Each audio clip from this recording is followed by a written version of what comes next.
everybody, and welcome to an extra special bonus piece of episode from the wonderful boys here at StatCheck. I am Innes. I am joined by Pumba, Typhus, Anthony, and Brian, also known as the guys who travelled to Alpine with us to complete on Team S apostrophe T check. And nothing more needs to be said on that matter. So we all traveled to Austria just over a week ago to compete in the Alpine Cup in Leoben, which was a 41 team event with 5-player teams. We ended up going 5-0 and winning that tournament. Across us, we had Iron Hands for Pumba, Typhus played Necrons, Anthony played World Eaters, I played Gene Circles, and Brian played Orcs. We managed to win all 5 of our rounds. We played against 5 awesome teams from 5 different countries, which was really, really cool. All in all, the event was a great atmosphere. How did you guys enjoy the event? I thought it was a great time. I think we need someone to just pick a person. It's going to be top left to bottom right in that order. Generally. So starting with Pumba, then Typhus, then Anthony, then Brian, then me. Cool. Just in that order. So honestly, as an event, I think it was one of the best, if not the best, besides WTC that I've ever attended. Like the atmosphere, the internationality, which is the best part, I think, and the organization, the whole, the extra just flair on it because of all the things that the organizers have done to make sure it feels special. I think was absolutely awesome, and the sense that going with a team of international players as well is an experience of itself. So, as a whole, 10 out of 10 experience, if not better. Yeah. For me, the highest point of the event was actually having everything provided at the venue. That's something that was really useful, that you didn't have to leave. Like, you could grab food anytime and not worry. Like, we basically arrived at the venue 8 a.m. and left around 9 p.m. and it was completely fine. Nearly everything provided. The worst part for me was actually having a bomb from America for a week before. So that I needed to basically babysit and not get stabbed in Poland. But other than that, I think it was always a pleasure. We were talking about it with Pumba, but it's a nice thing when you can just fuck up your own game and not worry that you are the only one person that needs to carry, which was really useful for me because I fucked up a lot. Yeah, Pumba rode the express bus to the Struggle City. Yep. I had a great time. I got babysat in Poland the week before. So that was cool. It was like being a little kid again when you can't read any of the signs and your caretaker orders all the meals for you because you have no idea what's going on. So that was fun. You just like go to places and do things, just purely experiencing stuff. The event itself was obviously awesome. I had a great time hanging out with everybody. Playing some of the more international teams was super cool. There were representatives from like all sorts of teams, so that was sweet. Good time. Smashed it. Got to learn that just because I think a match is drawish doesn't mean that it necessarily is. Because sometimes dice, sorry Danny, or otherwise happen and it swings a bit. It was a good time.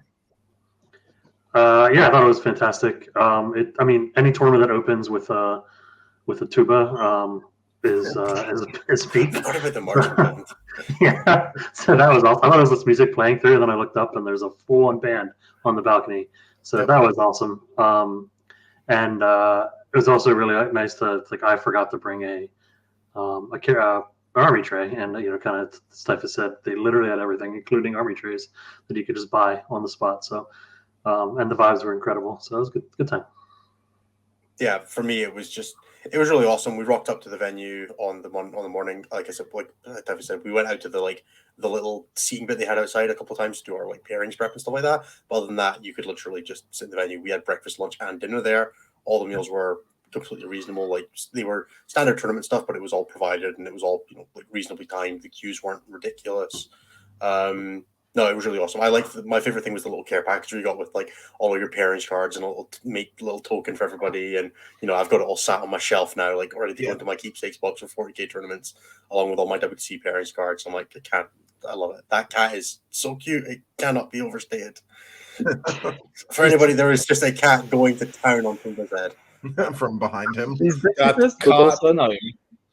That cat was so much better when we actually had to sleep on Thursday night at Pumba's, because Yeah. it was in the middle of a heat, or like the most important part of a heat, where that cat wanted to make sweet love to our shoes all the time, and you could Yeah. hear it.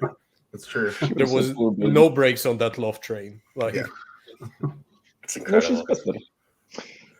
So yeah, what we're going to do as far as a general structure for this, we're going to talk a little bit about our general preparation, what we did as a team going into it, how we built the team composition, some of the trials and tribulations of picking Brian's army.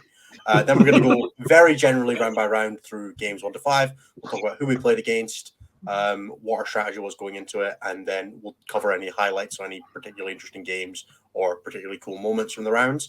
And then we'll go through the 5 rounds, and then we'll cap it off with a general event review, what we're looking at for next year, all that kind of thing, because I think we're all planning on going back next year. So, and then we'll intermix some of the social stuff. Like after round 3, we'll talk about the social on the Saturday night and stuff like that. And I suppose we can talk about the social on the Friday night at the same time. That's fine, because the And social is always Thursday part of night. the fun. You guys, we didn't have a Thursday night. I went to Chris's house on the Thursday night. It was not super pleasant.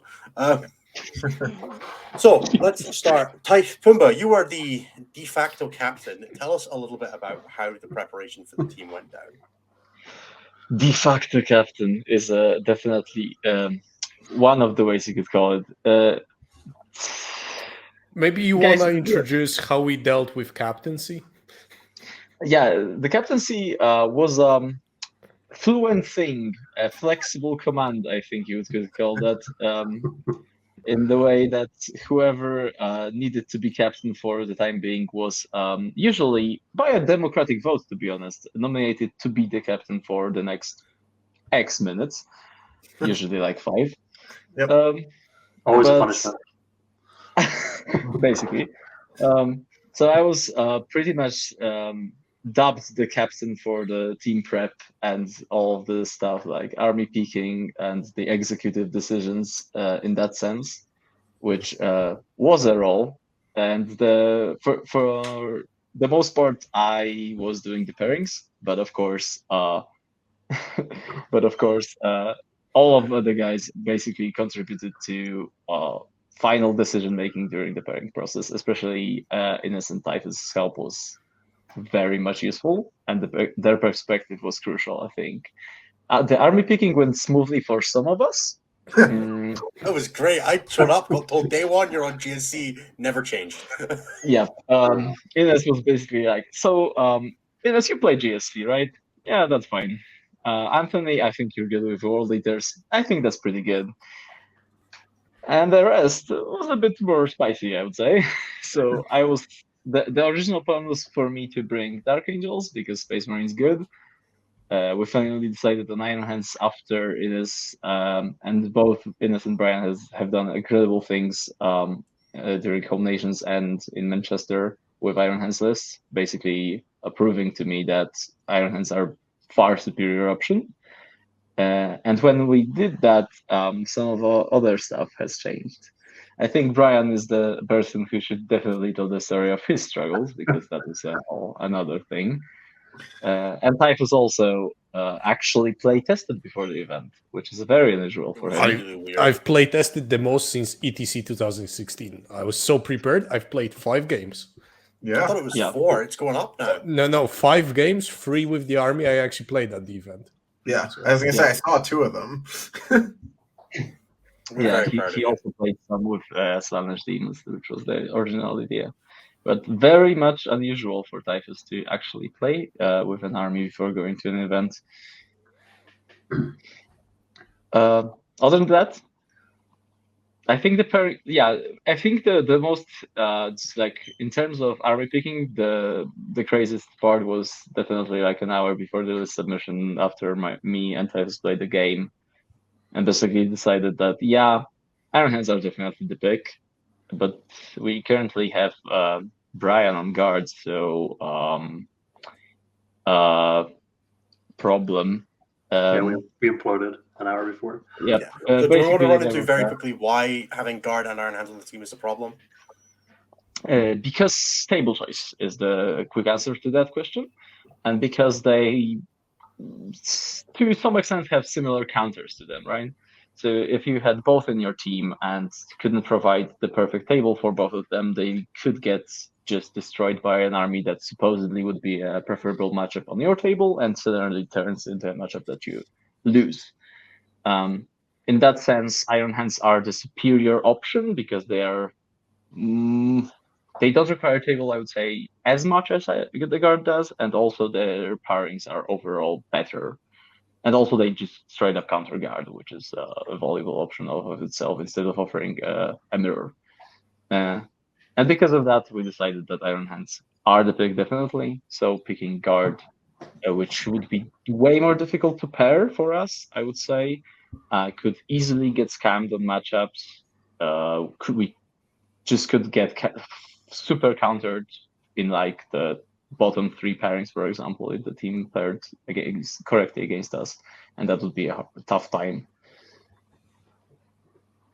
Yeah. So Brian, based on that, what we ended up doing was once we had the composition locked in that we had World Eaters, Cults, and Iron Hands, we started looking at like the other top armies, right? So we went through mainly the ones we looked at were Guard and Dark Angels and Eldar, and decided that we needed a second answer to each of them across the set, and that pulled us towards Brian playing Orcs and Typhus playing Necrons.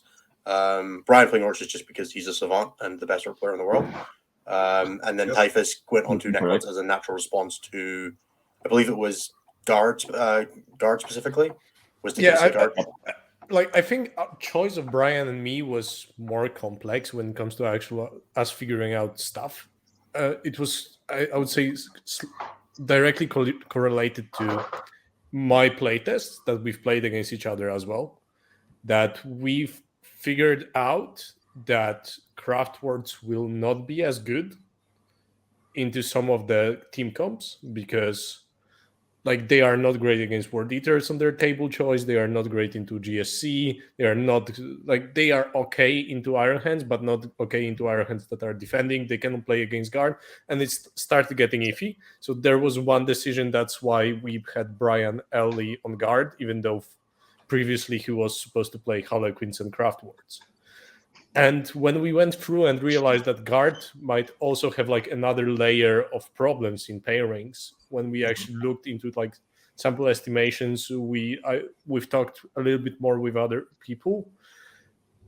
And I also played some games of Slanesh that I was supposed to play first. And I realized that this army will work great as many times as I pass my 16 charges. And as soon as I fail those 16 charges, we are fucked. And that was the moment when we realized that if Pumba is taking Iron Hands, we do not have guard when our plan for guard was actually for a moment to put Slanesh and Iron Hands. That we needed to change something with my army. And it was like a decision 2 to 3 days earlier than Brian's decision about army. And I told Pumba that I will just learn Necrons for this event because both Chris Skinner in the English team was a guard counter on their table, and Gito was doing the same in our team. So the idea was that no one will probably know how to play it well, and like I will not win against guard, but I will hold it to a score and like win maybe like 12-8, so something small. So that was something that we had in mind. And there was also another layer that Necrons actually work quite well into GSC and World Eaters, which we expected to be in many top teams. So it was just a natural choice that those armies will kind of work, whilst, like, for example, Slanesh Demons, I think, are not in a great spot against World Eaters. So when we had that in mind, we realized that we do not really have a great answer into World Eaters as well, right? And that's where Brian basically chimed in, like, boys, I smashed some noobs like Matt Robertson at Home Nations, so maybe you should listen to me. Yeah, I think there's also worth mentioning that there's 2 underlying themes, I think, in our team comp, which is first one, we all have armies that just score incredibly well for free, basically. All of our armies have incredible secondaries, straight up. it's very hard to zero any of them. Even in the worst matchup they could possibly get, you would probably still score points, which is very valuable, especially in fives, as you. And we had three rarely very have high a pen. pressure armies. Like Yeah. World Eaters, Orcs, and GSC are insane pressure. Yeah, we have 3 super high pressure armies, and the other, like, not main theme, I would say, but definitely something that we also talked about, is the fact that some of the armies, like GSC, World Eaters, Orcs, even Necrons, so almost all of them, are armies that are very difficult to play against, especially against a very experienced player. And an army like Necrons or Orcs is quite unusual, I would say. They wouldn't be normally considered to be a top army, so people have just less prep against them, which actually turned out to be very valuable during the event, as you will find out, like, from our games, where anybody, like, we could punish mistakes to an incredible extent, which came up a lot, I think, during this tournament. Yeah, small I think mistake. a lot of people undervalued Necrons and World Eaters by a huge margin. The best was the like trading matrices with people after, and there's just like a bunch of greens into Brian, and we're like, "Oh, you poor soul, no!" Every time. Don't you know green's the Orcs color? Yeah, you fool. Every time. Apparently, Maximum teal was disrespect. the Orcs color, bro. Booyah. Everybody loves a nice little booyah. Right, shall we touch on... So, we grudged a team for round 1. So, we grudged, I believe, the Czech team, Best of Bohemia. That's correct. Do either of you guys have a history with the Czech team, or did we just grudge them because we thought we could beat them? Yeah, me and Pumba. I know the captain. I've played Jansa. against the captain, Jakub Jansa, last year during Prague team tournament, I believe it was. We beat them back then with my local team, but they are just incredible guys. Super nice players. I knew them from last year also. I think last year they took the singles, I think. And Uh, they were They were on second podium. place at the event. Yeah. Yeah. And I watched them last year, and I knew like they were good, and I spent a lot of time last year with them. So I was like, cool, they are good dudes. It will be a good. Yeah, a lot of them play on the tryhard server for TTS frequently. So I think I've played every single one of the people on that team several times, and they're always fun, good games, good banter. So I was looking And forward. one of their guys, Antonin, did win the singles, I believe. Yeah. That's correct. Also this year. Yeah, So they've won the singles all of twice. them really good players, and people who we definitely knew were also awesome to play, which turned out to be very true. Yeah, Yeah, no, it was a really good round. absolute pleasure. So, what was their team comp? So, I played against World Eaters. I Brian played Wow. against Eldar. Anthony Eldar. played Tau. Typhus played, played against Dark Angels, and Pumba I played played Guard. against Guard. I played Guard, yeah. Yeah, so pretty standard team comp. I don't think there was anything that was super out of left field here. Tau. Tau was unusual, but I don't think we were like I think we knew what we were doing into Tau. Like, it wasn't like it was a thing that nobody was Yeah. expecting. Mhm. Yeah, they didn't show up with fists. Did anything super interesting happen in any of your games here? I know, Typhus, you ran into Deathwing Terminators and smashed your face off of them and bounced. And just Great. like, I'm getting my 9, bro. Losing my night sight to a Vanguard launcher is also great. So what Average. happened there? I mean, it hit behind the wall, got shot, died. The squad inside got charged by Samael, died. Samael scoot off. We're like, Average.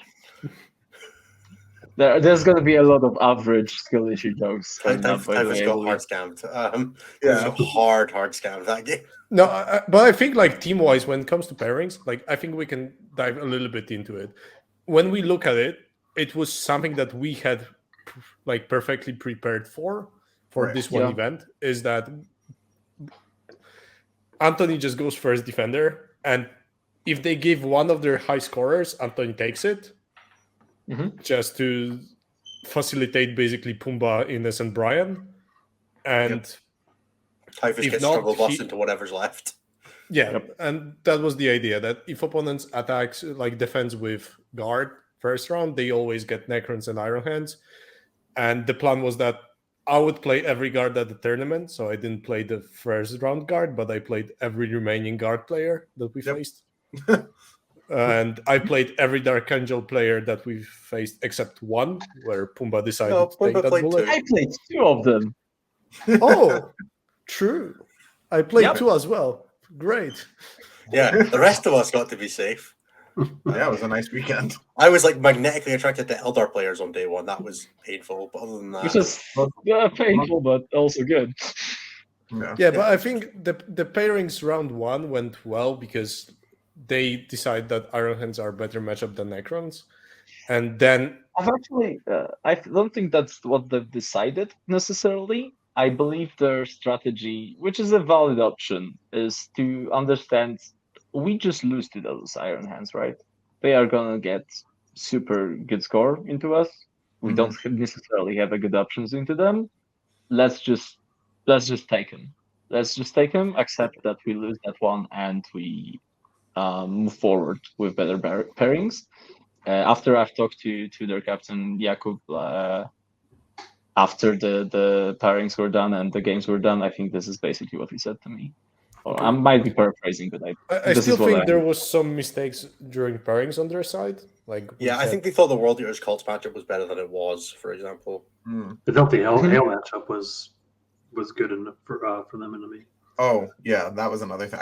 That literally was a conversation the guy playing Hail and I had it during the first round. It was like I turned around, I was like, "Oh, how's it going?" And he was like, "Oh, I went second. If I go first, I kill like 1,200 points of his army." I was like, "That seems ambitious." Exactly, because Brian played their captain, who is exactly Jansa, who is actually a very good player, I believe. Yeah, and I've played against him, not against his team, and I've watched him play the game very much. And I think he's really good on the table. And this is also what he said to me after the games were done when we went for a smoke. Like, if he starts, based on which the I parents don't matrix they gave us, they have it down as being what we got was they think they had 3 wins, a loss, and a draw, which is obviously not what ended up happening.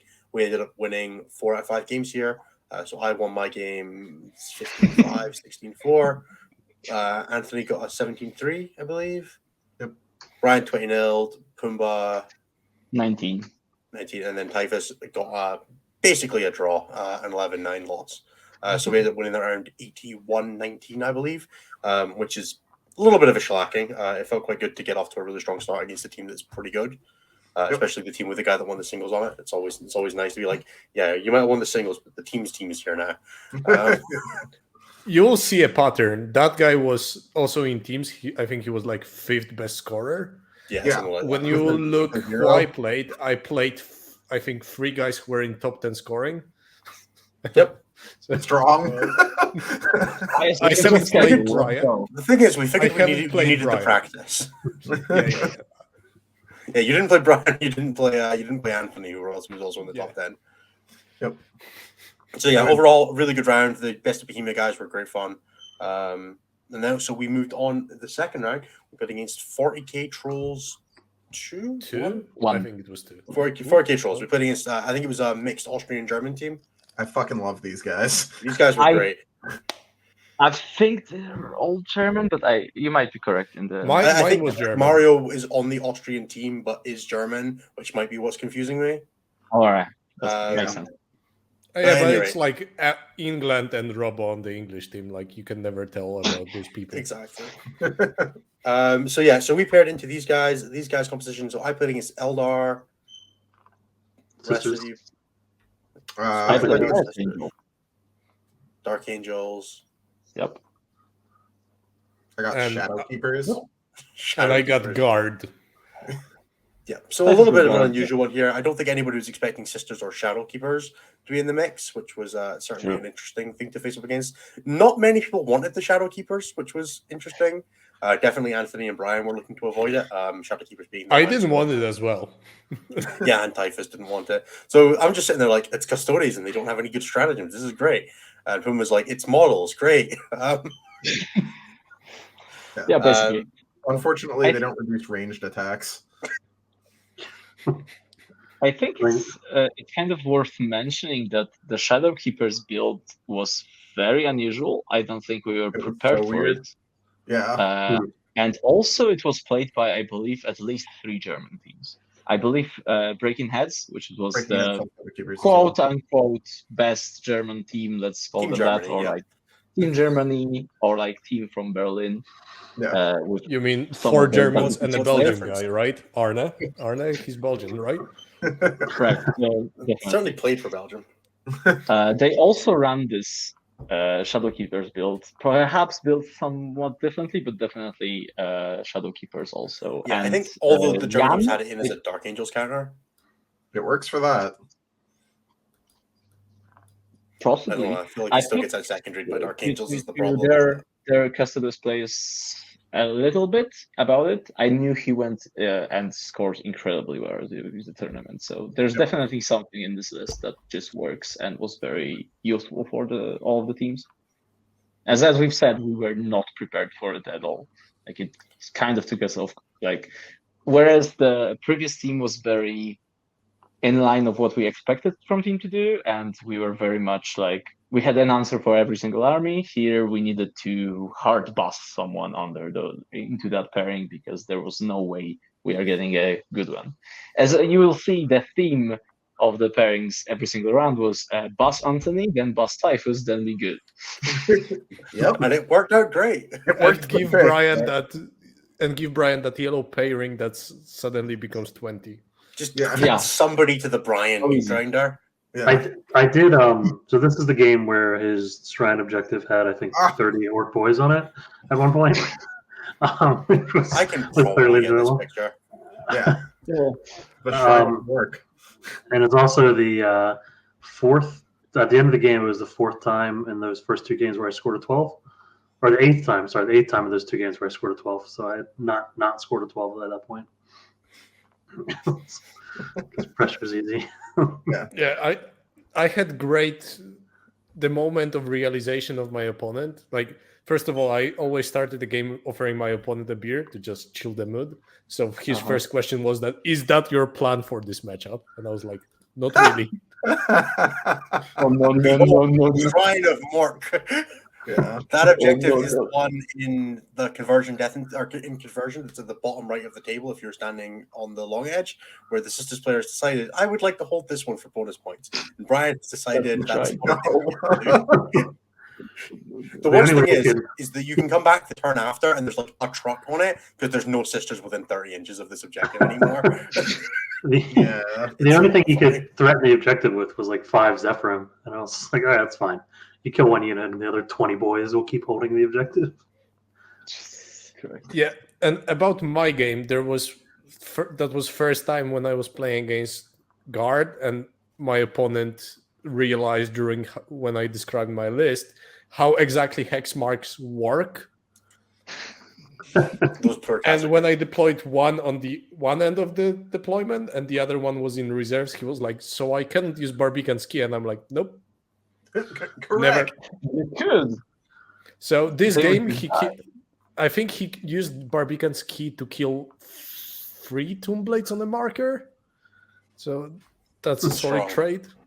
How much points are Tomb Blades? 60, 63? 62, 63, something like that. So you're telling me a Kasserkin unit with Barbicans traded down with something. Every Karskin unit traded down early as well. Like I love the image quality of Venus. It is just glitching out and freezing in the best moments. So yeah, I think it was an interesting matchup. We had one great turn where he shot me he pushed like a lot, shot me, killed like, I don't know, 1 destroyer. Like basically nothing happened. Like he completely failed. So then I decided this is my go turn. So I pushed all my score packs, 12 destroyers, everything out to shoot him. And in my whole shooting phase, I dealt 8 wounds into a Chimera and then failed all my charges. And I was like, well, boys, it was nice knowing you. Like when you hit 3 heavy destroyer shots and wound 0, you're like, I needed one of those. yeah, so there was that, but we both failed, so it was great. We were both shit at the game. It's lovely when that happens. Easy. Yeah. My game, I think, was pretty standard to what should happen in the matchup, from what I understand from Innis, because that was basically my first time playing Dark Angels as Iron Hands. But the gist of it is, I didn't go first because, of course, but still, I killed like 16 turns turn 1 out of 30. Then my opponent had like long charges to make to even counter the objectives or like infiltrators on objectives. He didn't actually roll those huge charges, and then he got kind of failed. And that's it. Exciting. The Iron Hands gameplay is very engaging in that Yeah. sense. Oh yeah, it's super fun. You can really feel your opponent having fun the entire time. Yeah. Yep. This was my Definitely. funny second funniest round of the tournament. Nothing will beat what happened to poor Victor in the last round. But so obviously, like we talked about, like this is not a good matchup for the melee army. The 4-up invuln that never fails because it's Custodes army is not super good into my kill you army. So I was like, all right, this is gonna get sketchy. This is gonna get scuffed. We'll see how it goes. He goes first, and I'm like, fuck. So I move my army back with my pregame move, and he goes and just like doesn't touch any of the objectives, and I'm like, what's going on? And I like put some spawn up like onto the objectives, and he kills 2 of them, and I get an 8, and I'm like, he sees me like be visibly confused because I can't not. I'm like, what is happening? I have no idea what's going on. He's like, yeah, I thought this was a really bad matchup for me, so I'm playing it really cagey just to make sure that I bring back some points. And I was like, oh, yeah, dude, you did a good job. Just like keep at it and try and like, you know. He has a bunch of shield guard and an objective, and in my folly, I thought that 8 bound, a character, and 2 units of berserkers would be enough to kill 5 dudes. Of course not, but it's enough to take the objective away from them, which is good enough. And yeah, Not, the game not enough to convince your opponent that it's a good matchup for him, though. No, not enough. I got a 12, and that was way more than I was expecting, roughly double. So yeah, that was pretty good. The funniest part of the game was an entire unit of 8 bound with like every buff, like +1 damage, 6-2 into immortal, doing 0 damage to just some cunt with a flag. Classic. Not like didn't kill him, not like almost killed him, didn't get there, just no damage at all. I was like, I love oh, it about cool. this because it really happens a lot from my experience. I still Yeah. remember when I played that Revenant Wing list and full blasted 10 Black Knights into 3 Termies, 2 damage, bro. Yeah, average, dude. Easy. I think it It was always- one Alarus custodian on the marker that survived your 10 Black Knights and just held that objective. Yep, that was pretty good. Skill issue, bro. Yeah, exactly. How many 8 bound did that Lockwarden Blade Champion kill? Oh my god, that guy! Woo! Fucking 12, 9. That guy's big. Too many. What was the score in that game? 12-8. I won, but it was not pretty. Yeah, that guy by himself made me be like, I think I could play Custodes. I think I could do that. Sure. As far as my game went, to round it out, I played against Eldar. I went first in the corners deployments. Going first as cults is just like, oh no, this guy's gonna have a bad time. It's like I pre-game moved the Gene Stealers and then advanced them, and they're like touching his home ruin, about to charge the unit behind it, and I'm like, this feels really wrong. I think my turn 1, I killed like a Wave Serpent, wrapped the Dire Avengers inside it. My Gene Stealers on his home objective killed the Squad of Howling Banshees, wrapped the Dire Avengers behind them. My 2 squads of bikes each killed everything except the Exarch from my Striking Scorpion squad, wrapped the Scorpion Exarchs. And I'm like, okay, that's my one. I have 1,000 points in reserve. What's your plan?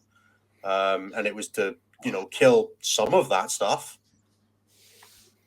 I do have And then so all much my stuff. privilege. Yeah, no, it was ridiculous. It was insulting. I like, dropped in, and then I'm like, okay, so I have 16 Webers and your elves. I like killed Karandras in combat with bikes, and then shot him with Webers the next turn. Like, just it was ridiculous. It was a 20-0. It wasn't a very enjoyable 20-0. We like marked out like the end of my turn 3. If he maxed his score from then, he still got 20-0. And it was like, okay, we're gonna stop. Yeah. It was like he needed Baharov to score an 8 by himself on turn 5 to win. Which I don't know how you guys know about math, but it's not how that works. It's not my strong suit, but I know enough to know that that's going to be tough. Yeah, it was. He also had to score like 12 no prisoners by himself while scoring an 8. So, good times. That seems hard. So yeah, that was our round against 40k Trolls. After that, we rolled into Paris United was next. Yep. Yeah, so Paris United, which was a French team plus Danny Porter of Poland. England? Poland? Kind of. Very Poland. Polish name. Very Polish name. Look, Poland have claimed him, so he's Polish now. We traded 1 million Polish people that went to Manchester for Danny Porter. Take what you want from it. I think you guys got the better I'll end. just leave it at this. So we played this round. I played against Eldar. Brian, you played against Right on. Anthony. GSC. Dan. It was. I think I got demons and You and did. And Pumba. Pumba got Dark Angels, but I think it's worth got- mentioning this game. I think it was rough to do the pairings into their team. Yeah. Yes, this was. Yeah, let's talk about the pairings here because this was one of the more interesting pairing sets we had. We actually went through this one because we'd only done pairings prep for a few teams before the event, and Paris United wasn't one of them. So we did it we went and sat at a park bench and did it while we had Duda sitting there watching and laughing at us. Yeah, just standing there menacingly. Just Yes, he does. Yeah. Yeah, that was difficult. They had 47 Terminators lists. 47. On quarters, Like and we 45, played no, like quarters. 40, 47. Tall Masters are for chumps, bro. 47 Do they Deathly have Terminators proper- in Death and Zeal. Tall Masters do not have Transhuman and 2+ save, 1 up, 0 up in cover. So they are not a valid option for the build, I guess. Yeah, this list was mean. This list basically was just like a hard. It doesn't really matter that we have like a plan for it. Like Iron Hands and Orcs aren't a plan for Terminators. Not in this mission. Not in this number. Like one or the other, you can work with it. 47 in Death and Zeal is just like they just write down 45 on their primary. It's hard. Kinda, yeah. That was difficult. So I think the gist of it was also we had pretty much 0 experience against their demons list or that style of list that Typhus played against, and we all went in like, I don't know, maybe I draw it or maybe I win it. But none of us were particularly convinced that this is a matchup that we could play or how to play. I for one knew how every unit worked in that army, but Yeah, sure. I knew the pieces, not the whole game. right. Basically. Yeah, I think there was also a small issue with I think he was playing Geist. He was playing the Dread abilities on the his Dread plates, which they don't get. But I think that came up after the event. I was speaking to someone else who played him, and so there was a couple of little rules things there, but still a really tough list regardless. Yeah. I played it wrong. Like I was straight up say I overestimated the matchup and I played it wrong. Looking back at it, I think I could have held for 8 points if I really knew what I am doing. Right. But it required knowing shit that, for example, Gito did later against Pumba, like sacrificing your 7-man destroyer squad to wrap a fucking brigand in close combat. Like stuff like this that you do not think on the fly. Now looking back at it, that was my actual win condition in that matchup. But yeah, that game. In my case, I think the pairings, I'll go back to pairings a little bit. I think we should have done the pairings differently, actually.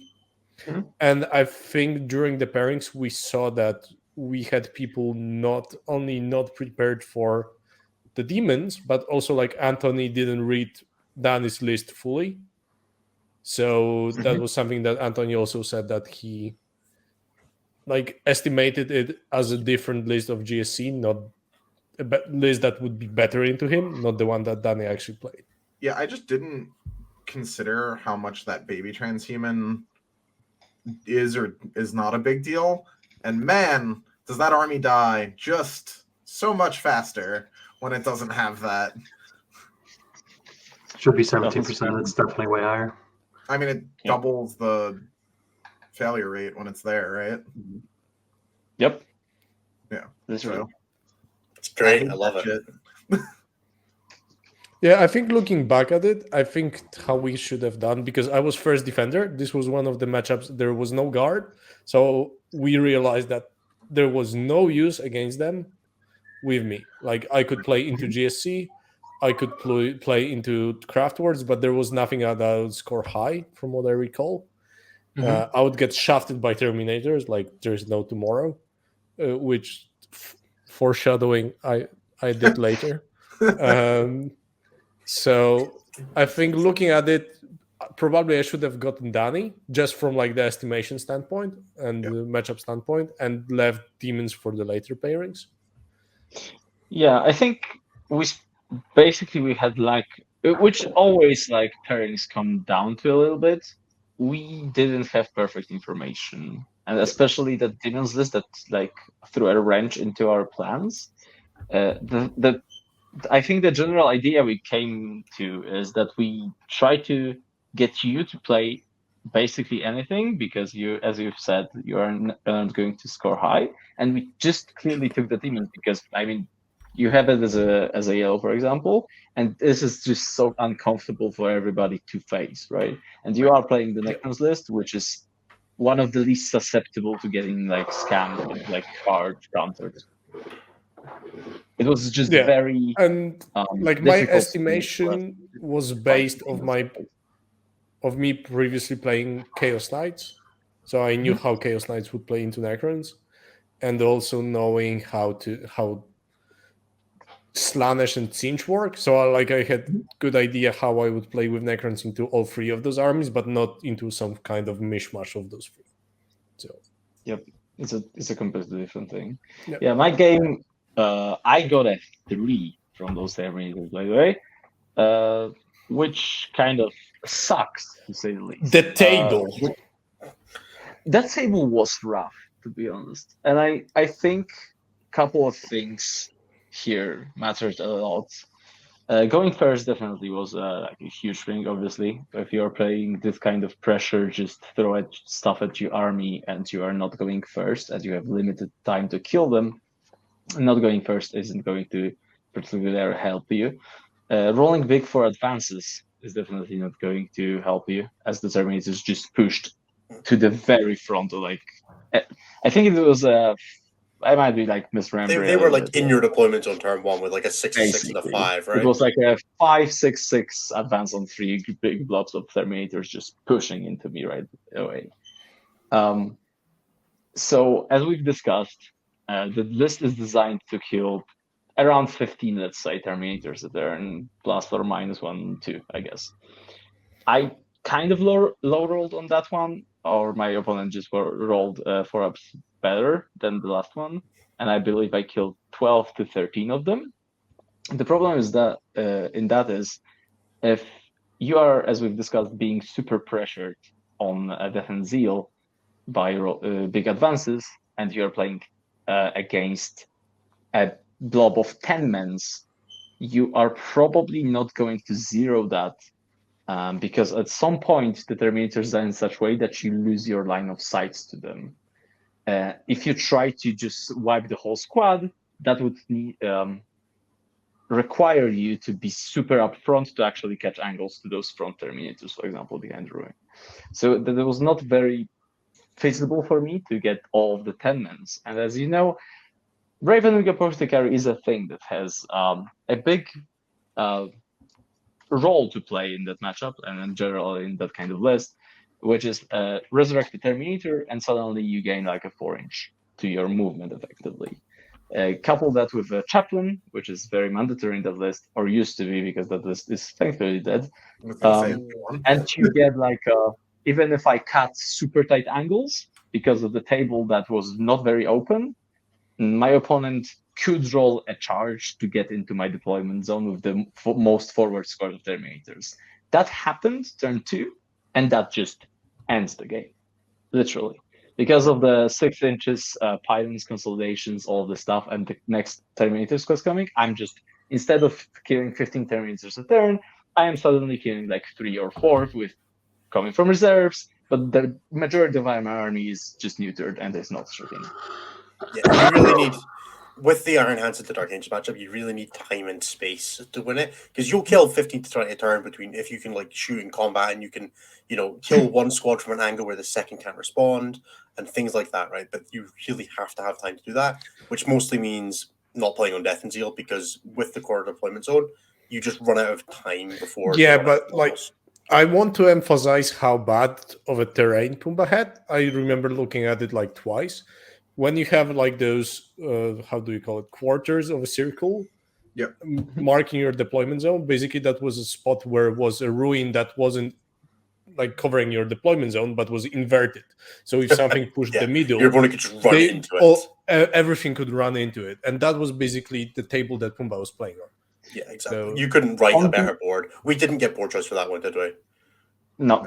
Yeah. Or if we did, that was one of the 2, or yeah, like I think that might have been one of the 2 last tables. The thing is about the table, I actually wasn't super I didn't hate it that much, because if I actually went first, there was no way that the opponent would be able to both hide safely and push me aggressively. So that was like a push and pull. The deployment zone wasn't very safe on that. So if I went first, that meant he needed to deploy very aggressively because he's trying to push me. And in this case, I would be able to shoot very much for free. Hello. Look his hair. Get him. No, not anymore. Thank you very much for that. Yeah. So I got charged basically. I'm now thinking if we could have done something different with that, but I think I still had the best chance of actually beating that list if things went better. So I think we just went for the coin flip there, right? Because the rest of the pairings went okay, I suppose. I guess. When we get to the final score, the pairings went okay, right? So the final score, but like every pairing we had, I remember was like somebody who had problem with it. Like you, Ines, you were playing against Warp Spiders and Swooping Hosts, so like one of the few. Yeah, but I got board you choice. didn't want to play. I got the board, which meant it was okay. Like I was able to like on him, which was nice. There was an asterisk to your matchup. Like Anthony, sure. when he saw his table, he was like, "Boys, I'm fucked." Yeah, and Brian Brian just went in. Yeah, Brian there was no asterisks on Brian's game. When I deployed on that table, I was looking at it and I was like, "Oh my god, this is so open!" Like I was gonna come over to tell you guys like this could swing kind of badly, but then I got first turn because. And then you remembered it was the Orc Votan matchup, and it actually can't swing badly because they don't have enough guns. Well, then I got first turn and I was able to jam up, and suddenly this open board meant that my battle wagons just go their actual distance and don't have to turn at all. And I was like, "Oh, this is a great board now." Okay, so very quickly switched. For example, and that looked something like this. You're showing turn 2. Well, that's a great picture coming out. The good bits on the home field objective. That one. That's my favorite picture. I told my opponent, who was a lovely guy by the way. I told my opponent 2 rules this game. The first one was what the good bits actually is, because he didn't understand it, and the language barrier didn't help. So I had to explain that 4 times. And the second one was that if my boy is touching your battle fortress and my Brutal kind of war boss is a fraction of an inch away, then I just get to dig chunks out of your transport, and you can't do anything about it. So I am still waiting for that Zaxtrix on picking on the window of a fortress, knocking on the fucking window. So Brian funked his way to another 20-0 this round. Unlucky. Yeah, Anthony, how did your game actually go? So besides the looking at the board, so look. By the way, I want to emphasize one thing. he was playing Danny. During pairings, Danny joked about going back home, and I made sure that he realizes that he's actually driving with us, meaning me and Anthony, and he definitely stopped joking about it. And we told him that he might need to throw, and then Anthony. Boy, took did he over. find a way. So the If I could jump in for just a quick second, because I want to preface the story with how Anthony basically described in this matchup. He had this as basically his worst matchup possibly in their team, or close to it. Besides Dark Angels. I guess, yeah. And then he saw the board, and then he just straight up comes up to me and he's like, "Bro, I am not fucking scoring this right." And I'm like, "All right, Anthony, you get bust. We know. Keep it close. You're fine. You do your thing. No pressure." And then Anthony asks Danny what's in reserve. And then that's happened, yeah. So listen, turn 1 happens and Danny bounces like, not like insane, but he bounces a little bit. Some bad things happen to 4-armed people. He shunts a save from a Patriarch onto a Rock Grinder that kills the Rock Grinder without me allocating attacks to it. That was a mistake. As it turns out, my army, not a huge fan of transports all the time. So when you do that and one of them just disappears into the mist for free for a Patriarch that I'm going to kill anyway. If it helps, it doesn't have that rule, so he also couldn't do that. Oh, well, whatever. It sure did it, and it sure exploded. It didn't literally explode, but it did it, and then it died, and it was hilarious. So, yeah. So, his turn 1 goes, whatever. Now, my crackback was very good. I'm in a pretty good spot. Now, right about now is when I get deeply uncomfortable against GSC, and they start coming out of the corners and the walls and the floor and the ground, and I get fucked up. And I was like, all right, so just to be sure, going into your next turn, what's in reserve? And he was like, 20 Neos. And I was like, uh-huh. And he was like, yeah, that's it. And I was like, oh.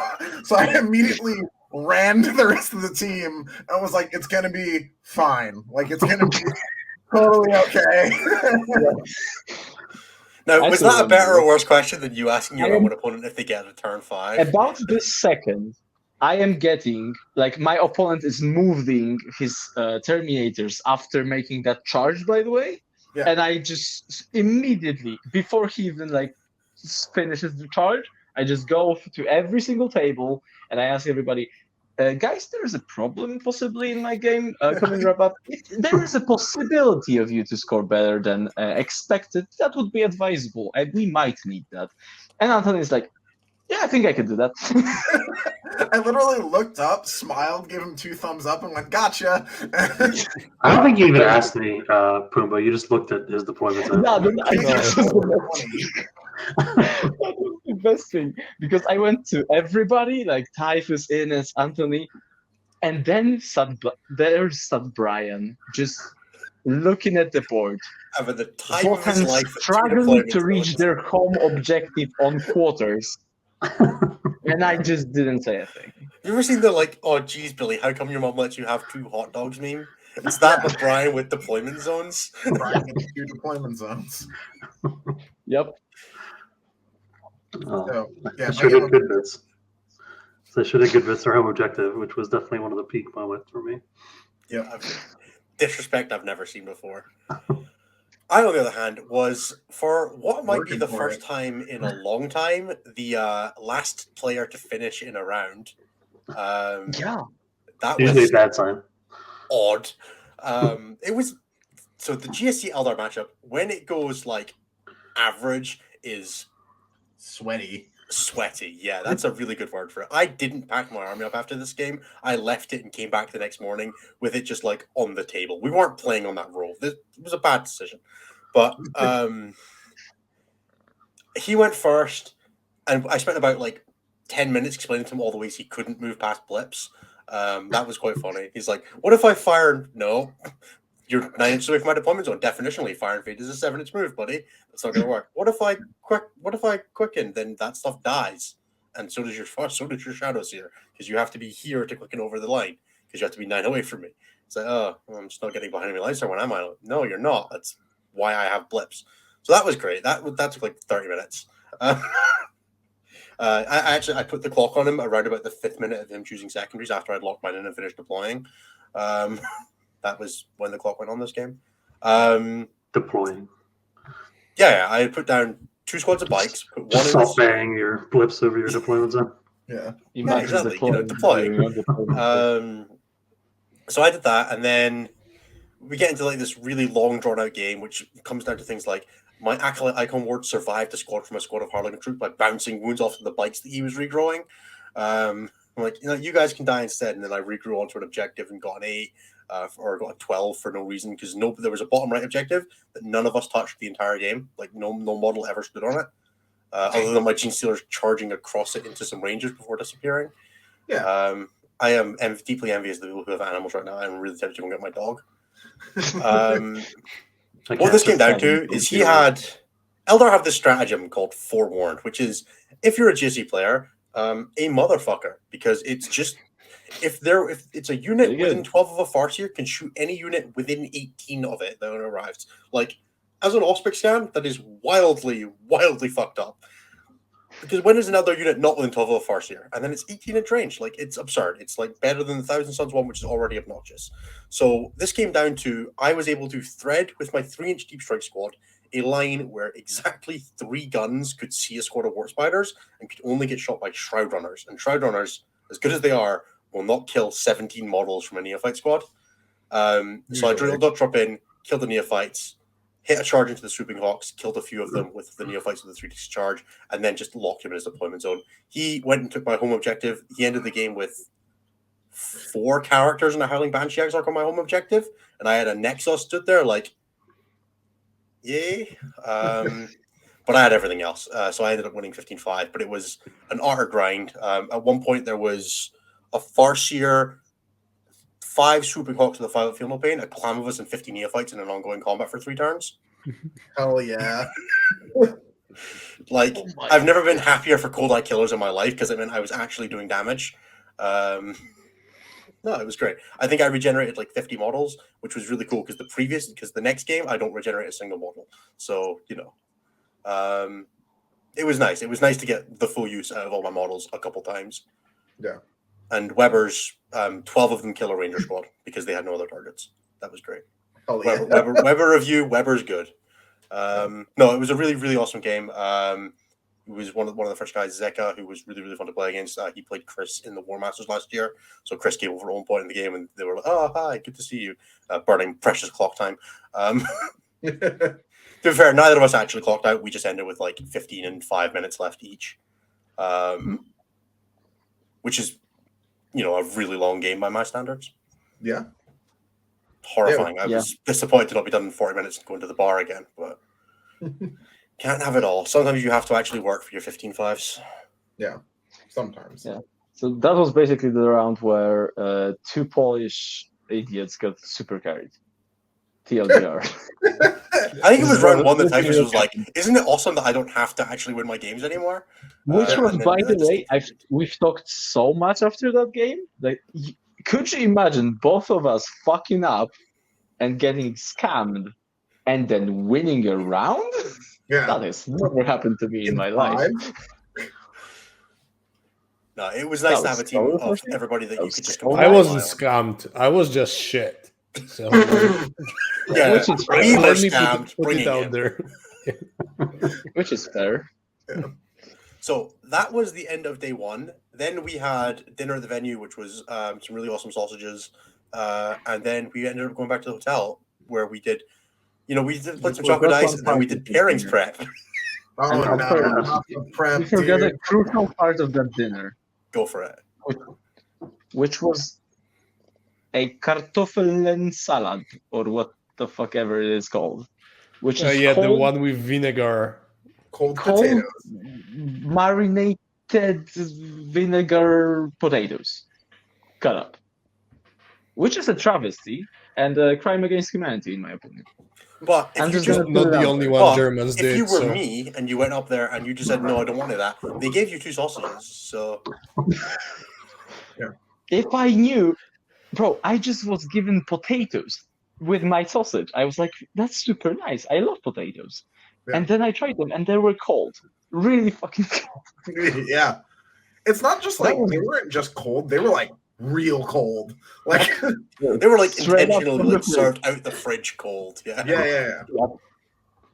And everybody, like all the Germans and the Austrian guys, are like jamming to the chicken sausage, eating the cooked like potatoes, and they're like having a good time. And I'm like, One thing we did discover about this Leoben is that nothing in that godforsaken town is open after 6 p.m. So That's we true. never Which is- actually got an opportunity to buy anything again other than what we had from the vending machines, which do Yeah. sell beer in Austria, which was helpful. But Which is, Yeah. by the way, very normal for a small European town. Yeah, but like the evening was fun. I ended up with a weird bet inside the cupboard for Yeah. some reason. yep, So I did. Typhus was in our cupboard. We played Choco Dice. We did pairing Normal prep stuff. with pairing with actual playing cards, which didn't work at all. We had a Joker mirror. And then we had a Joker mirror. Yeah, that was good. Yeah, overall, social was great. We were all in a uni accommodation. Those comms are awesome. Yeah, the accommodations were great. I'm definitely staying there again next year. It was cheap as hell for 4 nights. That was super cool. Like I was expecting just like a normal kind of student housing situation. That was super comfortable. Yeah. So much space. Super nice beds. Thumbs Yep. up. The windows opened, which was nice. I also quite like. Brian, you're muted if you're talking. He is talking, but he is And muted. so thanks. Also, I would have liked more towels and some soap in the bathrooms, but it was for the price. It was nice. There was soap in the But, bathrooms. Yeah. So in For the the price, it's not like something myself.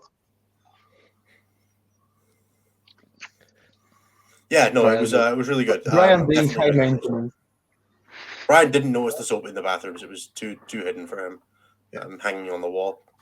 He's very high maintenance, so He is, yeah. So after that, we rolled into Team FN 7+, which is a Spanish team. Yep.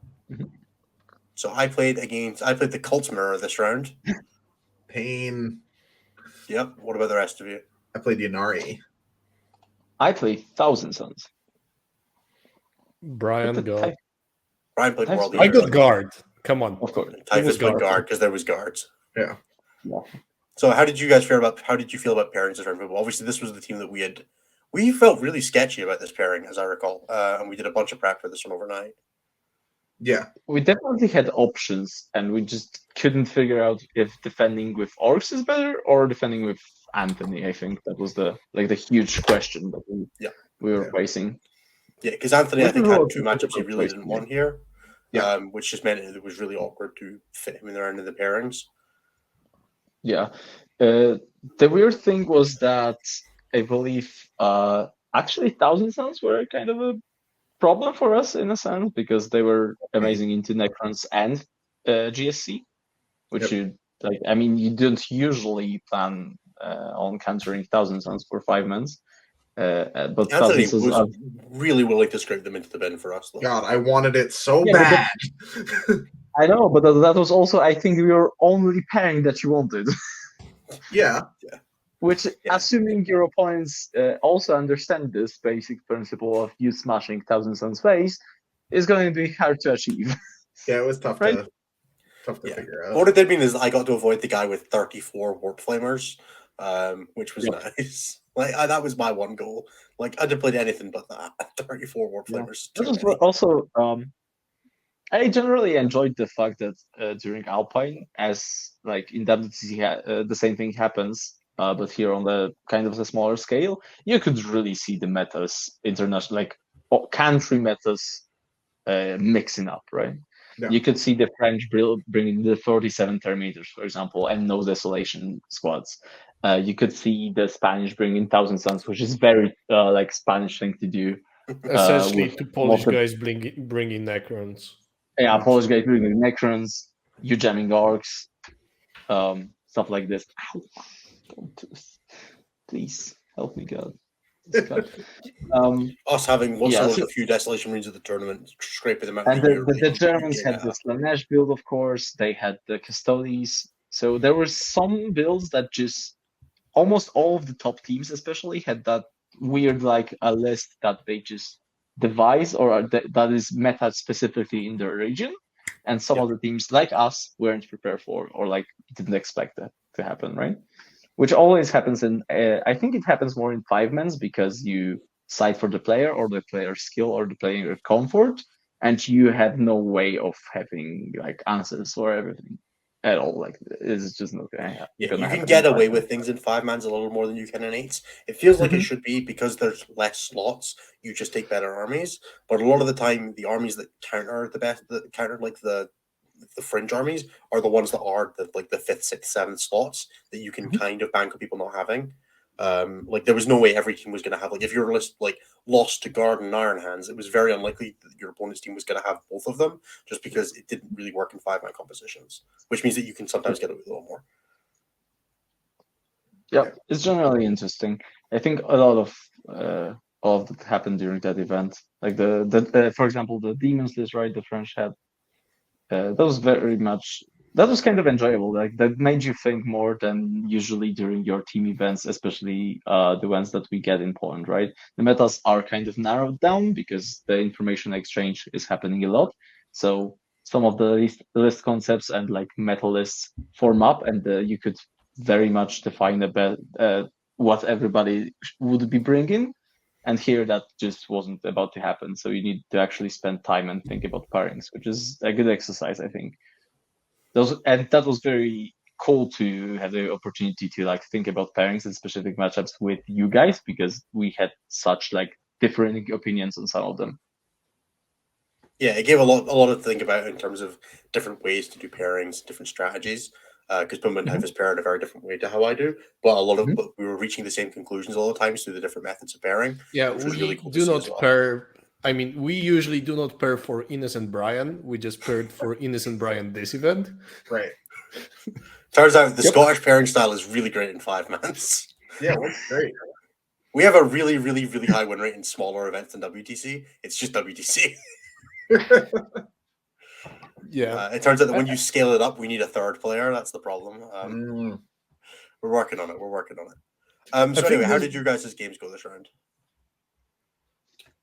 I went first, which was massive. Let's go. What did you kill turn 1, Anthony? What'd you say? What did you kill turn 1? Nothing.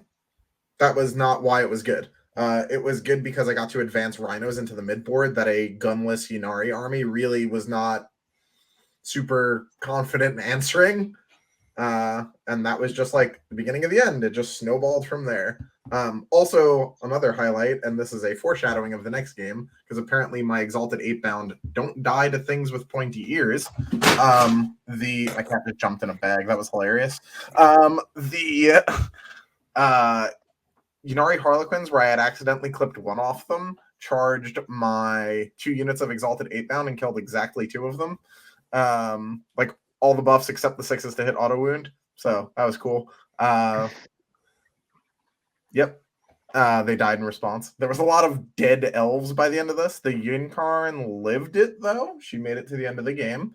I definitely was not super careful about playing around her a couple of times, where I would like charge a unit and just like throw my models at the unit, and then I would kill the unit and she would just pop up at the end, and I'd be like, oh right, I was supposed to wrap you. Whatever, it's too late now.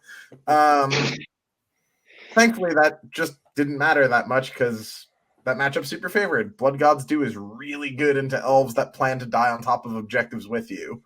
And that was it. It's a cat, man. Yeah. 18-2. By the way, she's not on like anything. She's just on my back right now. Yep. Yeah, so I played Thousand Suns, which is a matchup that I think is definitely favored for me. There were 2 problems with that matchup.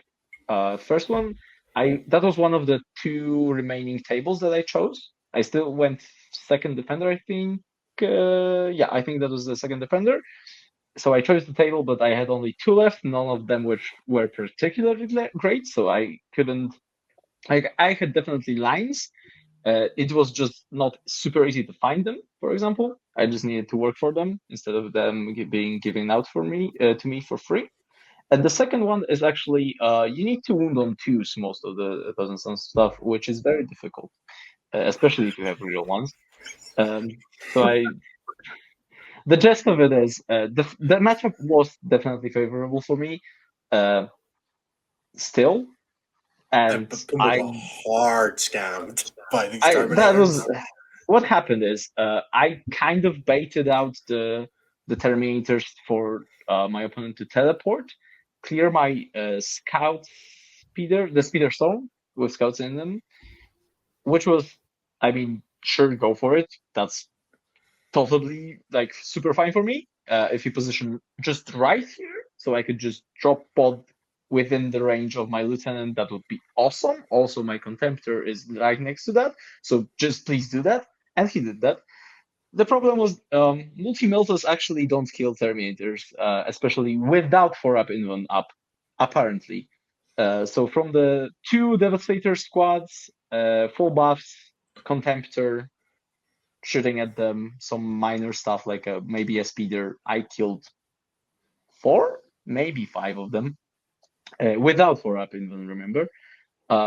Which also disallowed me to charge his character, who was just straight up hiding in the middle of the blob. Unfortunately, still got like a charge off of to was a Tsangur Shaman, who was supposed to just do the ritual in the middle, which completely like this kind of threw a wrench in my opponent's plans, and so that's my Shaman middle warp ritual back. So that couldn't happen anymore. It didn't actually work for his ritual, which was very helpful. The problem with that drop turn of mine was the fact that because Terminators, Thousand Suns Terminators teleport, because of course, that kind of meant that after using my drop pod, I didn't have a great way of catching them after just jumping all around the place, which meant they survived until basically the end of the game, and resurrected from the Cabal points or the stratagem and the casting on the 9+ with Cabal points, stuff like this, and slowly pushed me off my whole objective. So that was like kind of, I push into his objective, control the middle, and he just jumps around and scores points, whatever, because the stuff happens.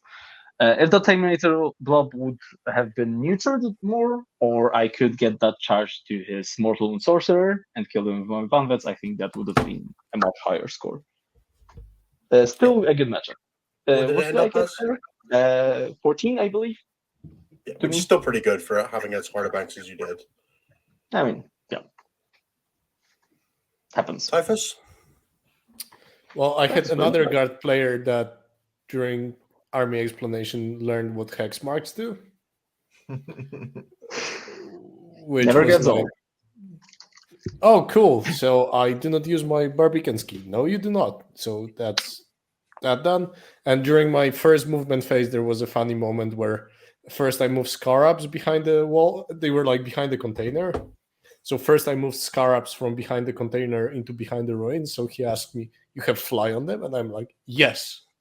So then I moved my advanced Corpex around, just get enough to hide behind that ruin. So they moved there, but they do not have fly. So as Scorpex made it, so I run with Plasma Sight. Plasma Sight flies over the container. Guy asks, Yep. fly? Yeah. What? Yeah. And then 7 Praetorians go over that container as well. And guy for a third time asks, you have fly? So, Praetorians, by the way, incredibly underrated units, which Yeah. everybody is like memeing about, and they are one thing pretty I've good. learned in the matchup of Necrons versus Guard, if the middle objective has Rogaldorn, Leontus, and 2 command squads with Ogrins that have OPSEC, it's hard to take that objective away. If you tried shooting Iron Hands armies at them, that'll get rid of them. Yeah, Maybe. not me. No, there ain't no maybe about that. I'm just gonna point out, in my first game, I put half of my Iron Hands army into that Bullgrin squad and killed a Bullgrin, and he resurrected. So it's still a maybe for me, Skill issue. as always. Yeah, this was another game where I think Barbican's key in this game killed my night sight, which was already in his deployment zone. So Kasserkin, not good into Necrons. yeah, Good match. so yeah, but it ended up like a perfect 10-10. It was a more of a rough matchup because I prefer Necron like guard builds that have more tanks or regular troop units, but he had 3 Bulgarin command squads, which with OPSEC just fuck Necron game plan. Like I Yeah, got 8 quite from the tanky. do missions on not your deployment zone. I got 8 points from that one because I never got to the middle one. Like that one was his. So I actually want to hear how Brian threw this game of his. Let's call it what it is. He just basically threw. And I never heard the entire story, and it's really interesting for me. Come on then, Brian. How'd you throw? Muted Brian. Brian being muted again. And Oh. now we can hear you. no, we cannot hear Yep, you. Still we can't can hear you. hear you. How the hell did you? Your headset. Brian's like bro. 3 layers of muted here. Yeah. I mean, you muted yourself. Is that better? There you go. Yes. Yeah. Good. All right. So before I started this game, I had to take a really bad shit. So that actually messed up my deployment quite badly. The night before, Brian was double wielding wine bottles. Yeah. So The Auric Wine Channel, yeah. Yeah, I was just channeling. That's all. So that messed up my deployment quite badly. I'm also playing World Eaters, and as much as I think it's a great matchup, just much to Anthony's chagrin, I do recognize that it's just actively impossible to 20 unless your opponent throws. And he played it. He played it quite well, but I deployed rather poorly. I got first turn, which I think is worse for me. Anthony also doesn't believe that, which is why I know that I'll beat him if we play.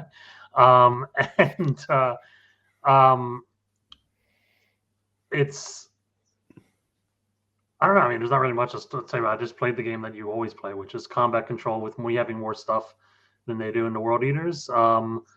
But him having bottom of turn gave him about 12 more points than he would have had if he had gone first. So, and that was, the 12-8 instead of 14-6, 15-5 that I was kind of expecting. So what you're saying, Brian, is you dropped points this tournament. I did, like a pretty That crazy. is cringe. I'm just But he was good. He played it well too. I think he conserved his resources. He was careful with his CP usage. All the things that are necessary for you to get, not dumpstered points out of that match, in my opinion. And he's also the second person I ever played against who's played it what I would consider correctly. So kudos to them for that. He's also one of the few that didn't bring a pod, right? Yes, finally I played against somebody without a Dreadclaw drop pod. And he loves Dreadclaw drop pods.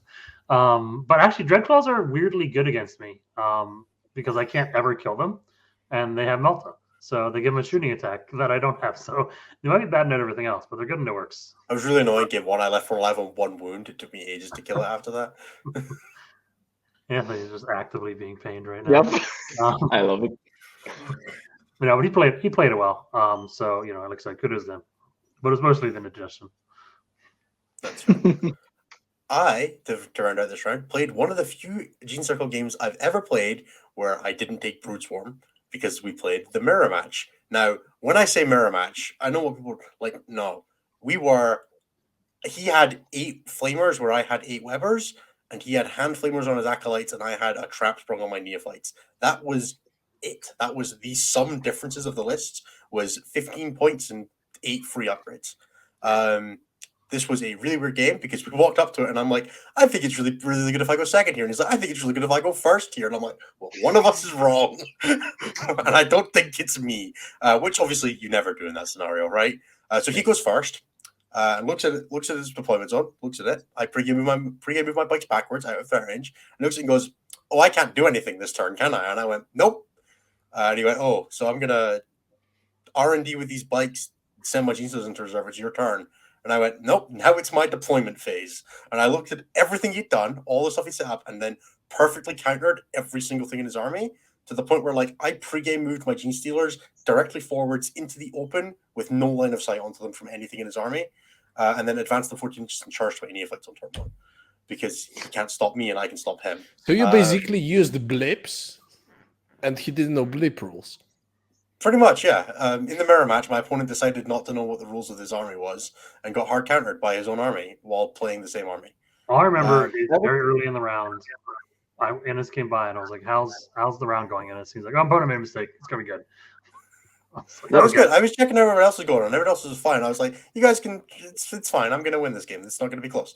So my turn 1, I walked on my from every angle squad, wiped 10 bikes off the board, charged another 20, wiped them off the board, wrapped like a Primus in his deployment zone. On my turn 1, my opponent spent 2 CP on auto pass morale and 2 CP on desperate breakout in the Gene Circles mirror. It was great. And then he like started dropping models into my backfield, so my bikes had a charge target. Like, it was great. It was just fun all around. Unfortunately, we both fully maxed our secondaries, with the exception of him dropping 4 on R&D. So it was a 15-5 because like he scored like 12 primary but 43 secondaries or something stupid like that because I can't stop him killing my stuff. But no, it was a really good game. The guy was really fun to play. Apothecarian from FMP 7 Plus, who I had to ask him what his real name was because Journey Keeper is nightmare for that. My dude was also cool. Yeah, no, it was a really good round. I don't think any of us had a bad game this round. Yep, my opponent was super awesome. Yeah, that was I had a super close game. Just a quick note on that. Everybody playing Thousand Suns, do remember Ariman is not a great cult unit. He cannot teleport. That's true. You also can Very teleport disc useful units. if you're trying to score a warp ritual on the last turns with him. He's gonna have a difficulty in doing that. Yeah, and put things in front of the 20 neophytes you don't want to die to Gene Stealers on turn 1 would be my general recommendation for anybody worrying about that matchup. Don't play that army. It's awful. Nobody likes it. You should feel bad for playing. Brian is Love you not too, impressed. Brian. Brian doesn't like it because he has no idea how its damage output works and just loses his I army to played it every die. so many times, and I still have no idea what to predict for damage. I'm just like, it could be 0, it could be an infinite. I don't know. Yay! It's great. It was the first time Brian and I played that matchup. I dropped in think like it 40 would be- neophytes and wiped his full crisis suit through Stem Injector and had guns to spare. That He was like, I sentence- don't know what's going on. Brian's sentence is perfect segue into next game of Anthony's. Oh, no! So for the final round, we had the distinct pleasure of being one of 2 undefeated teams. Well, I suppose 3 undefeated teams, but the only one of 2 teams on 4 wins. It was us and Poland, and then Blacklist were sitting there on 3 wins and a draw, threatening to jump anybody who if we dared to not win our round. So we go into this, and based on the positioning of the round, if we We're draw, splitting. we need Blacklist to lose or to like draw with less than us, or we need to win the round. If we win the round, we guarantee it. If we draw the round, we need other things to go right. Yeah, they had to draw also, right? Yeah, and Poland needed to draw. No, if we had drawn Poland and Blacklist had gone a draw or loss, we If would have they'd won. beaten Poland because we had them on tie breaks. Yeah. How did the pairings go into this round? So I played against Chaos Knights this round. Both teams defended with Space Marines. Guys, what And- list did you play against? Let's just cover their team comp. I played against Chaos Knights, Pumba, I played Necrons. Typhus. I got 40 Terminators on Scouring. Yep. Anthony Some weird pointy ear bullshit. and Brian. Demons. Cool. So, how did the pairings look for this round? So I think the crucial part this here- one was different than the ones that we've done previously because we Yep. realized that there is no point defending with Anthony. Yep. And the gist of it was they didn't have guard, and we didn't have guard either, which basically meant neither me nor Typhus are necessarily super useful, like to have on hand to attack guard. We didn't have to pin guard, so suddenly Typhus just becomes a little bit useless against their team comp. He probably wins the elf matchup, right? yeah, You possibly do well into demons, drawish-ish still. You lose to drawish into Dark Angel. Necrons. you have the exact same list as Ghetto because he is the author of the list that you played, which is a bad time if you're playing the guy who invented the list with way more experience than you. So probably not trying to do that. So the gist of it was Typhus wasn't very useful for us in this pairing. He probably had some good, better and worse pairings, but he definitely wasn't scoring hugely here. And the Only fact that against elves. Only elves I could score high. Yep. And assuming they knew that, you were the sacrificial lamb to throw into 40 Terminators, because as we've learned with the French, that matchup, Iron Hands can get real scammed on that. And the scouring makes... scouring. Yeah. And it's scouring, so a Stubborn Defiance is a 15, and I'm not going to push you off of the objective ever. Yep. So that's difficult. Funnily enough, he didn't take Stubborn against me. What the? I guess the Necrons can technically maybe throw you off. Yeah, I can put 13 OPSEC models on that one. Yeah, so I guess that's the one thing that the Necrons can do, but definitely not Iron Hands, right? So we decided against me ever playing that matchup and just defending with me to get a good table and a good army. And I it's was worth like mentioning, we knew one of the tables that Pumba wanted. We played this specific matchup with Typhus before on, I think, that same mission, basically. So we were very aware of the tables there and this matchup. We were playing the Polish team. Essentially, most of them are at least prospects for the national team. So we kind of knew what we were going up against. And to be honest, I also knew most of the players and their estimations into our armies, which is a huge deal. We could just see them; they weren't hiding it very well. I talked with the break before the game when they were doing pairings and we were throwing measure tapes and drinking beers. Yeah, but the gist of it was I was 95% sure they are going to attack me with Necrons. I've talked with Gito so much about that pairing beforehand that I knew he was confident attacking me, and I was very okay with that. I had the pairing tested. So that was a bit of a gamble, I guess you could call that, but still, that was... this way, I for sure avoid the Dark Angels, which we knew were sketch, and I get the best table, which mattered a huge lot on this mission. So that was the... I think they defended with Dark Angels, and you threw me and Anthony under the bus, as both of us could score. I was useless, and Anthony could score passively, up to 8 points. Some points. Yeah. So they took the useless out of the equation, and then we got to have a nice 2 out of 3 for the back half, and we threw Brian the good matchup and me to the Wolves. Which was the second key thing, which was very interesting, right? We had the key decision here of either Brian plays Chaos Knights, Polish Chaos Knights with Duda on them, or Innes does, and the other person gets Demons. Demons are potentially favorable for both, and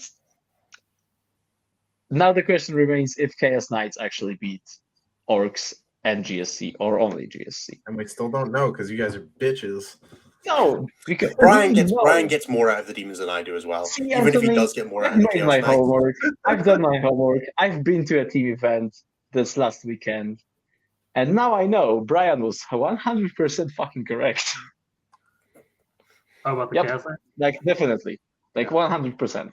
We played that matchup. That matchup happened twice under a little bit different conditions, but very similar. I think my team, Chaos Knights, played Orcs on the Scouring and got super hard, slammed into the ground.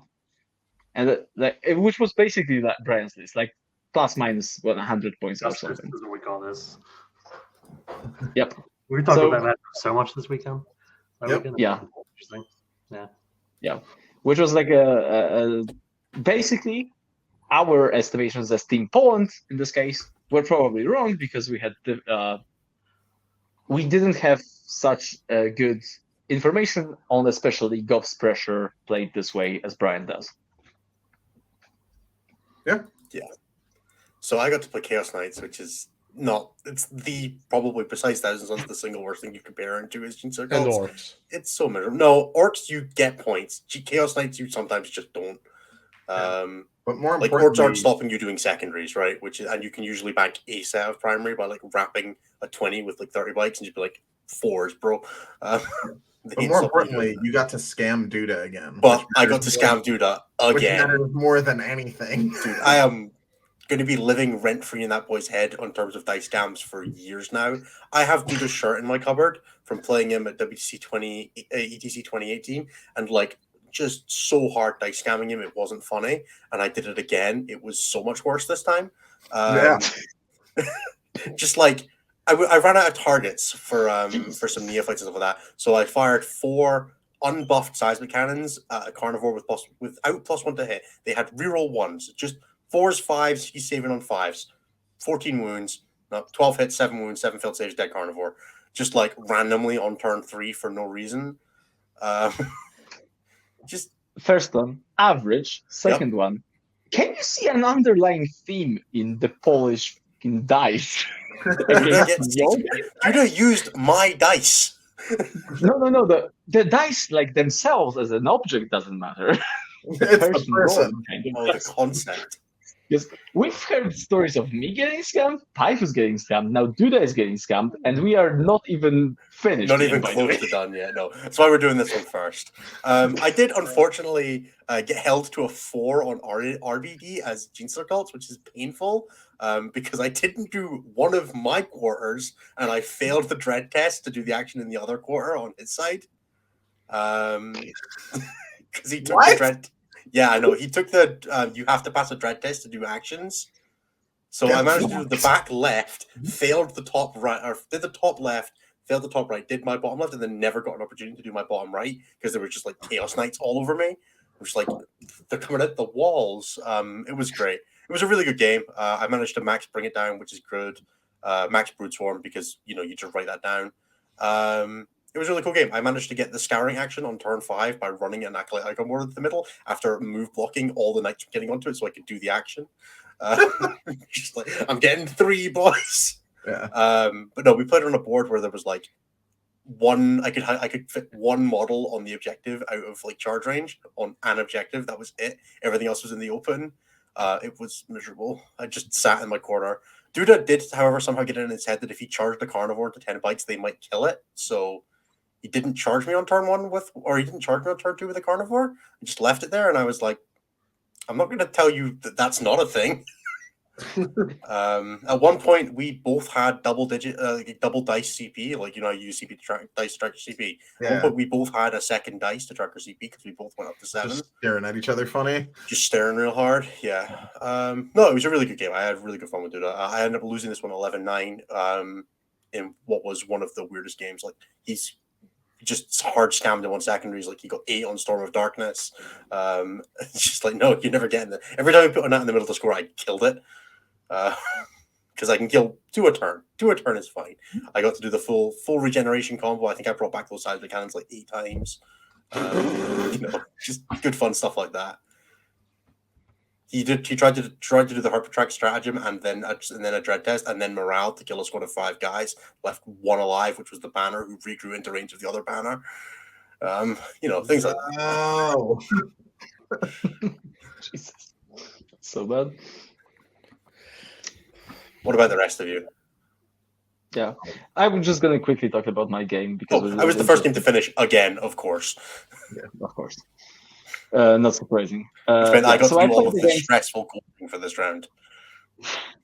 Yeah, so I was playing against Gito, who's our last WTC Necrons player, and he's a Necrons main. He's an incredible player. I would say easily top 3 skill-wise in the whole country, and one of the best players in the world, period.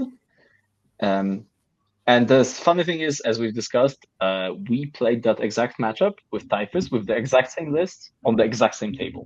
So I had theoretically maximum pride I could have coming into that matchup.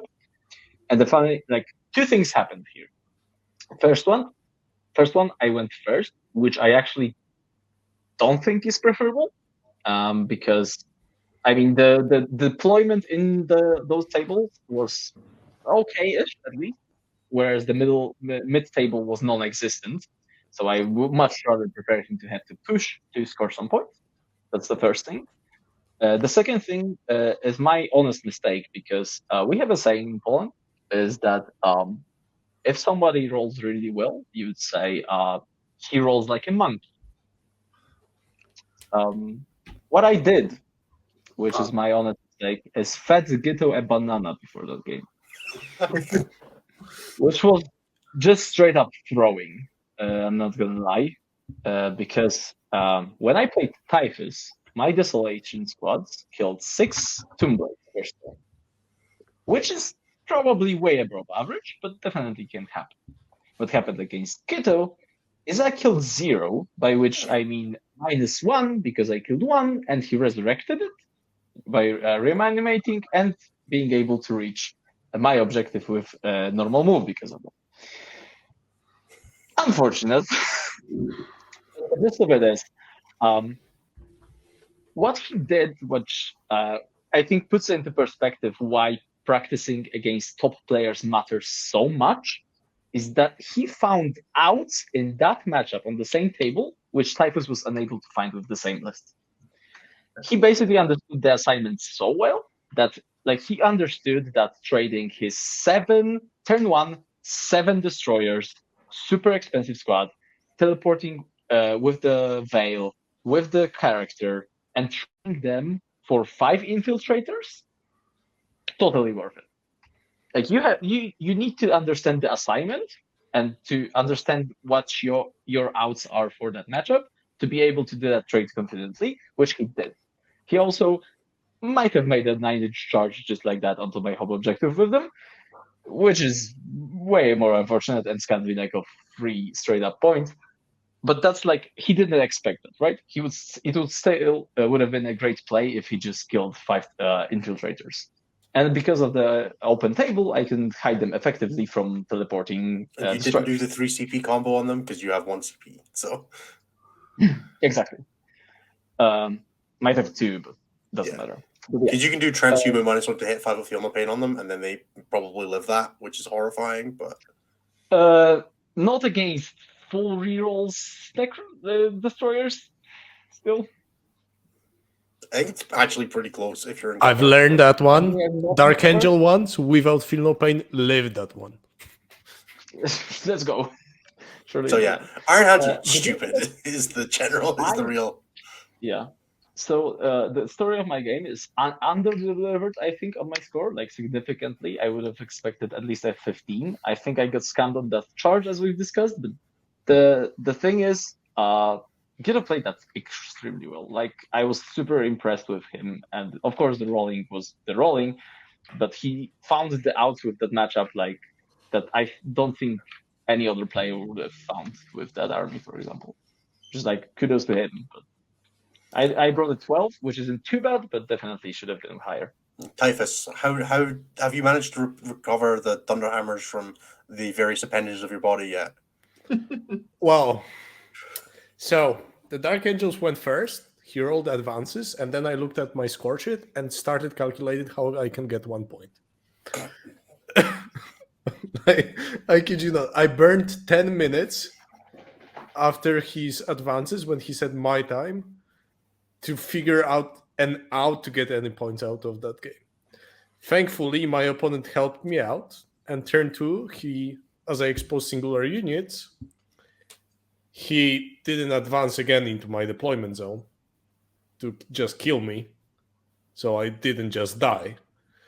So that was helpful. Oh, the cycle missile launcher bait. Gotta get value out your free upgrades. Yeah. So he was hitting on 2s. Let's go. Totally worth it. I think this was a straight up mistake on my opponent's part. He should have just pushed me and I would have died.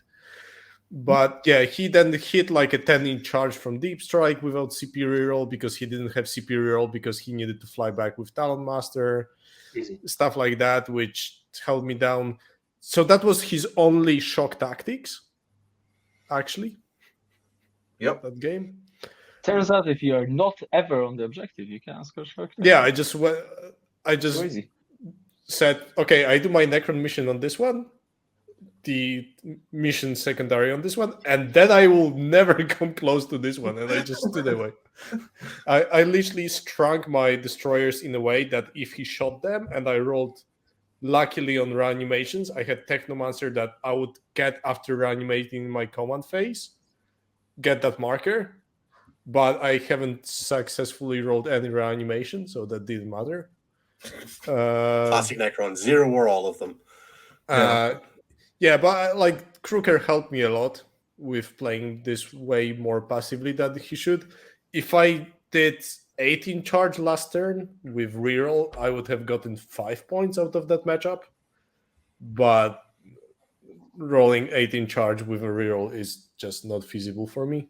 That's not a thing we It's can only ask. 67% chance, man. Like, who hits that?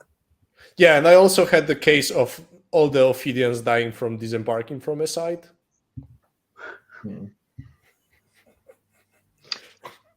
So You're still on the good team, time. by the way. I'm not. And I'm not- Anthony is like coming up, by the Oh no. Brian, do you want to tell us think about your game with Vladdy? way. All right, first Brian. Sure. So Vladdy was playing like a Zinch, pretty much Zinch with a little bit of Demonettes mixed in, which he put his yellow matchup into Orcs, which was bold. But then he was very afraid of my commandos, so he put a 3-man unit of what do they call Nurglings, like 9 inches away from my deployment zone, to try and screen my commandos, which he sure did. And then no. I just proceeded to slingshot all my vehicles into his deployment zone, off of those Nurglings. Oh no. At one point, Innocent, his attempt to coach, which I'm sure he loves my estimations because I'm so good at them, comes by and is like, "How's this looking?" And I'm like, "I don't know, like 12-8-ish." But then I didn't realize that at the time the score was 63-18. So yeah, Brian is really hard to get anything resembling information out of because he'll tell you a game is really close while he's wearing his opponent like a sock puppet. Yeah. I loved how Ines came by my table during that matchup and was like, "Oh, so Typhus, how is it going? Maybe 1." Yeah. And then he 30 brings minutes like, later. you were an asshole because you got 3, so you were lying to me as well. Yeah, at one point I said I will get 2. You did. You were right. You were slowly tripping up. It's because I was telling you to push. That's what it was. That was it. So yeah, I murdered so all how did that end? How did that end, Brian? murdered all his stuff and got a convincing 20. Strong. Yeah.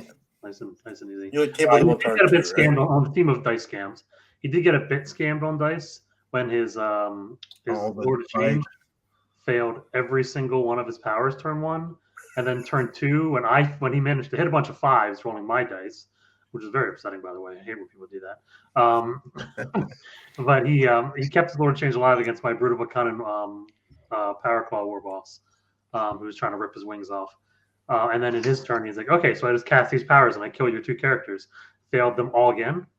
I have no wizards in my army, so I have no way to interact. I'm just like, all right, let's see what happens. So that was pretty good. He was quite upset by that. Average. Pretty much. All right, Anthony. About bring it home. average. So what are we sitting on currently? We've got a 20, a 9, a 12. That's 41. And Typhus is 3, right? Yep. So I played against some elf shit and I went second, which is not ideal. But it's the Scouring, and the gods above always smile on me when I play the Scouring because it's the mission where the moniker comes from.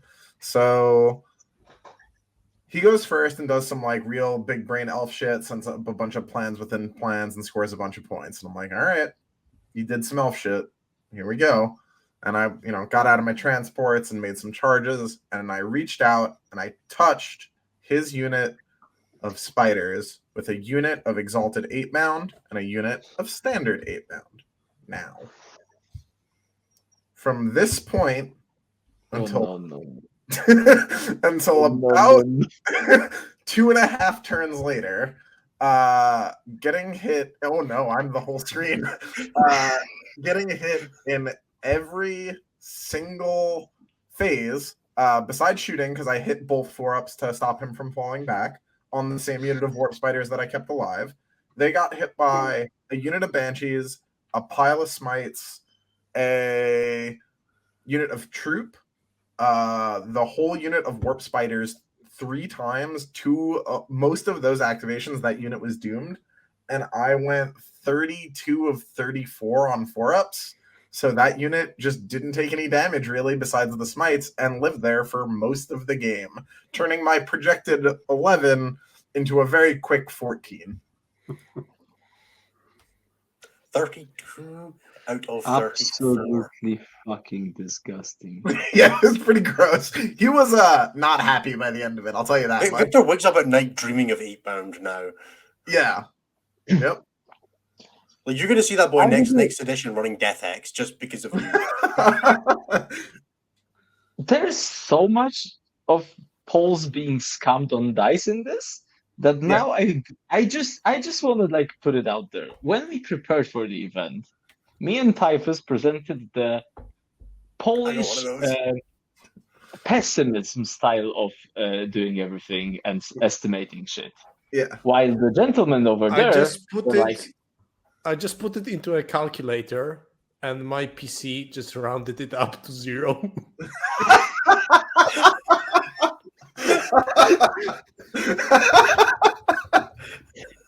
Like, what's a double? What's it like?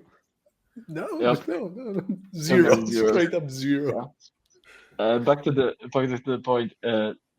These gentlemen were always like, "Yeah, I think you guys are just straight up underestimating everything, bro. You cannot just expect everything to go wrong all the time, right?" Well, right? Not all the time. He had stuff that didn't go wrong. He just had a very specific instance that went really wrong. Sure.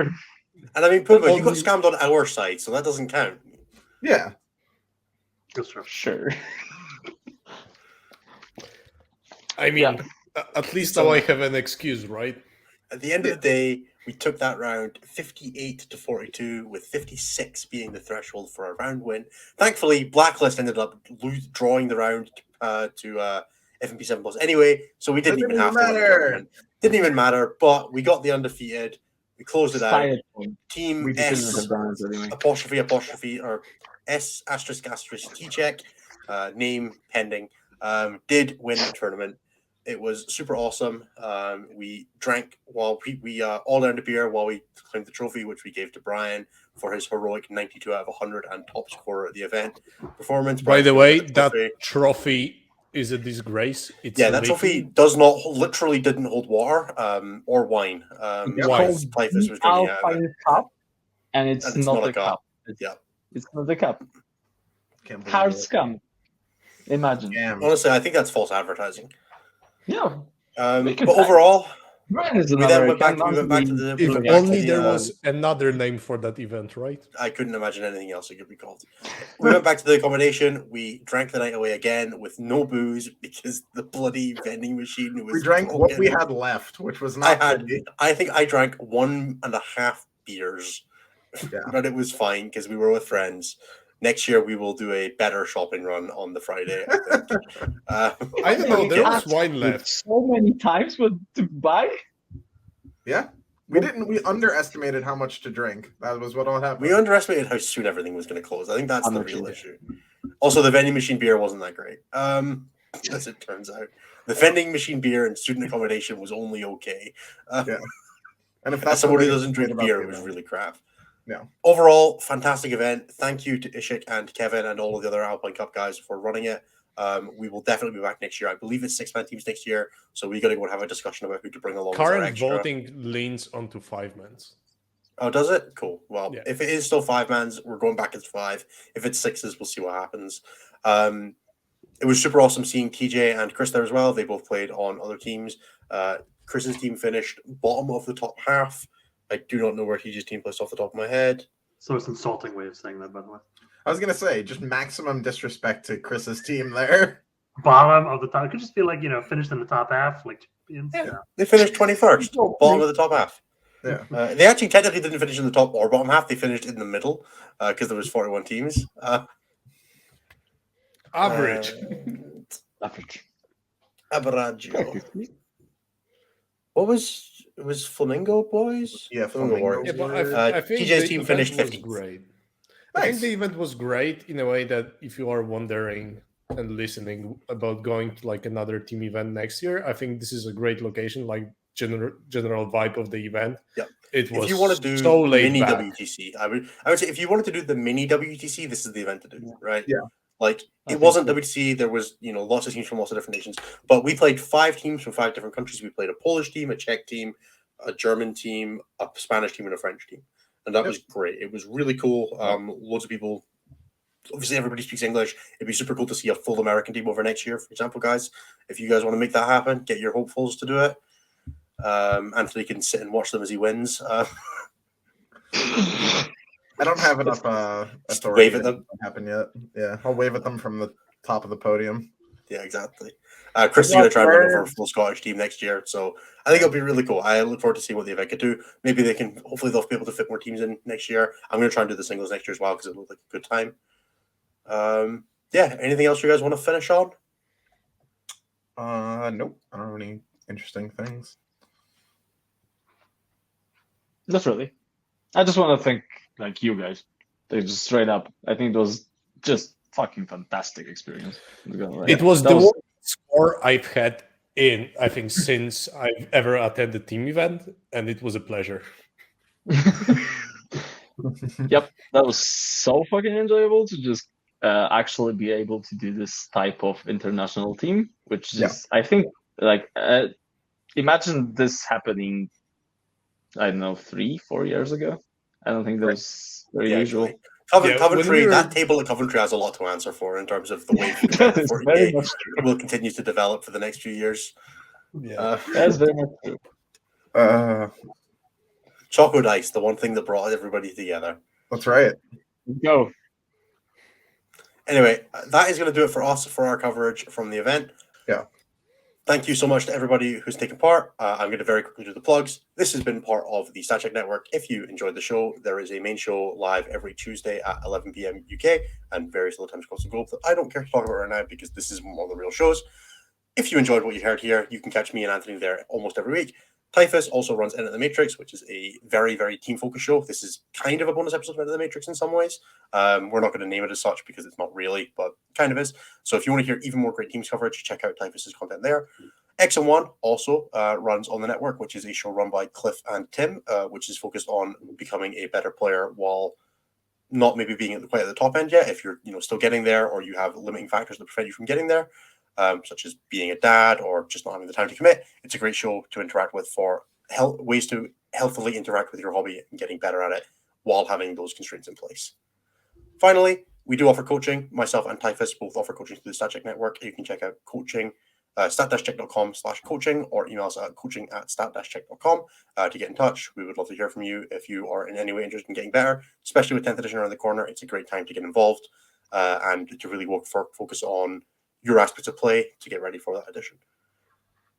With that said, thank you so much, everybody, for being with us. We have a Patreon as well, patreon.com/statcheck. Check it out. Get access to the Discord where you can see all of the stupid pictures that we posted from that event, or any future events like Warhammer Fest that we're at next weekend with myself and Brian, or WTC when that comes around in a couple months. Thank you, everybody, for being with us, and we will catch you next time. And I'm going to run some banners now. Oh, God, where are the brands? Yeah. Bye. Bye. Say bye, everybody. Bye. Bye.